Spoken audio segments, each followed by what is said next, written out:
Hey guys, Billiams Custom Bricks here, and I have with me the Mandalorian Starfighter. And I also have with me a special guest, my friend and colleague, MinifigureCentral. Great to be on the video. Glad to review this set. It is a great one from the Summer Wave. And without any further ado, let's get into it. So starting off, we're going to be looking at the minifigures from left to right. Now first, we're going to review this Gar Saxon. Now this is the first ever Gar Saxon we've gotten in a LEGO set. And I've got to say, this has got to be the best Gar Saxon they'll ever make. It is a great figure. He's got a great print. The only thing is the waist cape. Without an actual cloth waist cape, it kind of just brings the minifigure's coolness down a bit. Now if we look under the hood in this figure, there is a head, but there is no hair. That is another flaw I found with this set, personally. Moving on to our next figure, we have the Mandalorian Loyalist. I think this is a pretty good version for this set, especially since we got the older Clone Wars version of the Mandalorian Loyalist way back in a battle pack.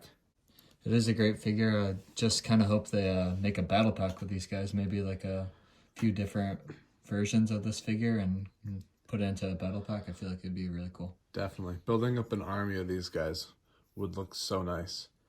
And again, this one doesn't have a head, just like Mando.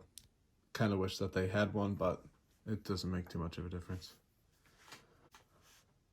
Lastly, for the figures, we have Bokeh Tan. Now this is definitely one of my favorite figures of the set because I've been waiting for one for a while.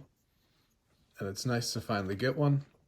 And what's cool about this Bokeh Tan is that she has two faces. She has the angry face, then she has a smiley face, and she comes with a hairpiece.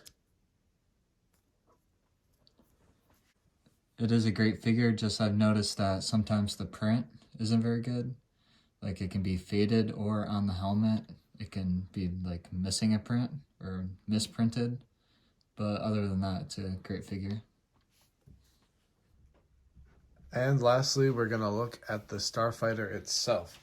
Now starting off with some of its play features, we can see the obvious, the rotating cockpit, and the wings, which both fold up like so. The flaw that can be seen with the ship is the tips on the wings. They can be kind of easy to break off, but other than that, it's a very solid build with lots of detail on the wings. Another thing is the back. This is another cool feature. You have the turret here, which is rotatable. You can move it 360 all the way around. And the little landing bridge here, which comes down. It's a little clunky, and I feel like they should have designed it maybe a little bit better. This hinge piece here does have it move in awkward directions, which I feel like they could have just replaced for something a little bit nicer, but overall it's not that big of a problem. Here, if we look at the cockpit area, we can see the cockpit here holds two troopers, and you have the stud shooters on the side. And for play features, that is pretty much it for the ship.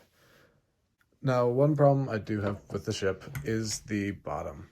Is these landing gear pieces aren't that good. They give the ship a really slanted landing position. And personally, what I like to do with this set is move these up a ton to right about this section of the middle of the ship here. This way the ship is a lot more level and it doesn't have that weird angle. Here's a better shot of the landing gear. It also just makes it look a lot nicer. Another small complaint on the ship can be the gap that you can see with the cockpit and the build.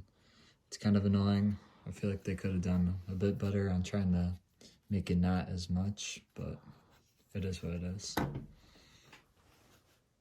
So that just about wraps up the review of the Mandalorian Starfighter set. This set retailed at $60 in the previous version with Pre Visla. retailed at $50, which adjusted for inflation is about the same price. So for what you get, this is a pretty reasonable price. And with the exclusive figures in this set is actually kind of a steal. Out of the summer 2021 wave, it's a must buy, and I'm pretty sure most LEGO Star Wars fans will be picking it up. Well, if you enjoyed this video, blast that like button and hit subscribe if you're new here, and ding that notification bell so you can be alerted when I make a new video. And I will see you all in the next video.